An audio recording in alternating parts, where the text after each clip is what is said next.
Okay, the work showed that your mind's perception of the world changes your biology, the chemistry of your body, which changes your cells. And I said, okay, so if you control how your mind operates, then you can control your chemistry. But then here's where the problem comes from. There's two parts to the mind. The conscious mind, which has your personal identity, your spirit, your source attached with it, is a creative mind. The conscious mind can see into the future, can review the past, solve problems. The subconscious mind, the other mind, is more of a habit mind. That's when you learn how to do something, and once you learn how to do it, you don't have to think about it, it's automatic. Well, most of us walk around in the world thinking that we're running our lives with our creative mind. And I'd say, Emmett, what do you want out of your life? And you would say, oh, I want to be healthy, I want to have great relationships, and then you try to say, I'm running my life with these beliefs. But science has now revealed that we only run our lives with our conscious mind at most about 5% of the time. So we're running on these subconscious programs? 95% of the time. Okay. And then the issue is, well, where'd you get the fundamental programs that you operate from? And here's the thing I learned is that it's in the first 6 years of our lives that the brain is in a functional state, an EEG state, the electrical activity, that is not even in consciousness. A child doesn't even reach conscious brain function until about 6. So the first 6 years of your life, your brain function is lower frequency, it's called theta, which is like a hypnagogic trance, a hypnosis. So the first 6 years of your life, you're like a television camera, recording everything around you, everything you observe, just going in from your observations into your programming. So we acquire beliefs and attitudes and behaviors, not from ourselves, but from our parents and our family and our community. These become the fundamental beliefs. A very interesting point. The Jesuits were very proud. They would say, give me a child until it's 6 or 7 and it will belong to the church for the rest of its life. What they were saying was what they knew, which science is now finding out. The first 6 years are programming. Yes. And whatever program you get, that will be the rest of your life. So that's why they said, just give me the first 6 years. And it turns out they were precise. The first 6 years is download a program, and that's when you get your behaviors from those around you. So you were able, by realizing this, to then look at how you were living your life on a practical level and say, I am not going to be governed by these pre-programs. I am going to live my life in a more conscious way. Am I oversimplifying this? Yeah, that's a fundamental statement of how it works, but it's not as easy as, oh, okay, I've just changed my thinking about it. It's like, well, because as the thinking is not that much in our control. The brain is operating, as I said, 95% from the subconscious. But how did you actually then get results in a relatively short space of time? Well, the first thing, how does the subconscious learn? And that's a very critical thing. The conscious mind can learn from reading a book. So the subconscious mind can read a self-help book and you go, wow, that sounds really great. And then you find you read the book, but your life is still the same.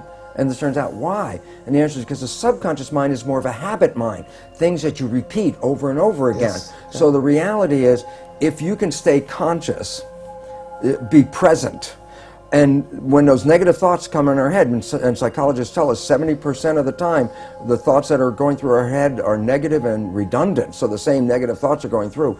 If you could stop those thoughts, if you could hear them as they come through, like, oh, that's not going to work, or this will never happen, those kind of thoughts.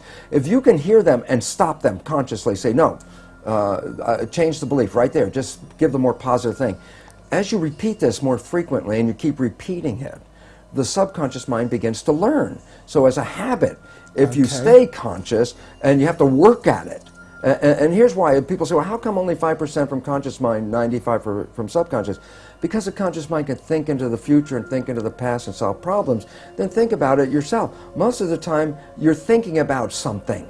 Well, if you're thinking, you're using the conscious mind. Well, if you're using the conscious mind for thinking, then who's running the show? And the answer is, when you're not paying attention and you're thinking about what I'm going to do tomorrow, your subconscious is running the show. So you used the words, be present. Be present. Which be mindful. We hear a lot. So be mindful, which really means be aware of what's going on. So you get an automatic reaction, you're aware of that, and you say, I don't want to go there, that's an old pattern, and you look at a new way to be in that situation. Exactly. And you have to repeat it over and over again, because if you think, well, I got mad at myself yesterday because I repeated that same stupid thing, and I got mad again today because I repeated the same stupid thing, and then people give up because they get frustrated. And it's like, no, it's a habit. So you have to every day, but ultimately you can repeat it. Yet there are, fortunately now, very many new healing modalities that can help you rewrite the subconscious beliefs much faster. So I get very excited because some of this may take work for people, because you have to really be present, and yet we're so bombarded with information and our lives are so busy that our conscious mind is almost always wandering, trying to resolve issues and problems and things we have to work out, which then means the subconscious mind is running the show. And it's very interesting, because most people will be very familiar with this story. I tell it to my audiences and they all laugh because they're familiar with it. I say, look, you have a very close friend. You know your friend's behavior. And you happen to know your friend's parent. And at some point you see that your friend shares the same behavior as their parent. So you casually volunteer, you go, you know, Bill, you're just like your dad. And that's when you have to back away from Bill, because Bill's the first guy that says, how can you compare me to my dad? And everyone laughs because they're familiar, but I say, no, there's two very profound points from that one story. And profound point number one, everybody else can see that Bill behaves like his dad. He got his programming from his dad. It's only Bill who doesn't see it. And profound point number two, we're all Bill, because all of us got programming, and all of us operate with these programs, and we don't even see we're doing it. That we, even when told we're doing it, will deny that we do these behaviors because we don't even see when we're doing. That's why it's called subconscious, below conscious. Because you went from, and I'm quoting from your book, wanting to be anyone but me, to being, I think you quote yourself as the happiest man in the world. You felt so happy. Oh, you proved that this can work. Well, I had to, because I said when I first started talking about it, it was from an academic, conscious point of view. This is what I learned. But my subconscious programs are still exactly the same. So, well, I had this wonderful knowledge. My life still wasn't anything I wanted to brag about, it because it wasn't. And as you know, that old game, well, who would you like to be? And I could think of anybody I'd rather be than me. And yet, when I started to apply the new science and rewrite the subconscious so it supported me rather than the programs of limitation or disempowerment that we get from our parents and our community as children, which almost all of us get. When I put in the new programs, all of a sudden I started to find, my goodness, my life completely turned around. All wonderful things started happening in my life. I was healthier. I haven't been to a doctor in 20 years. I don't need that. I don't take any of their drugs. Why? Because most of the illness is just from the stress of not living in harmony. And when you learn to get rid of the limiting programs that we got as children and put in programs that support you, guess what? Then all of a sudden the place turns into heaven. It's interesting. People, I tell people, well, you create your own life, and then they look around and go, I don't want responsibility for this. But I say, well, you didn't know you were creating with these unconscious beliefs.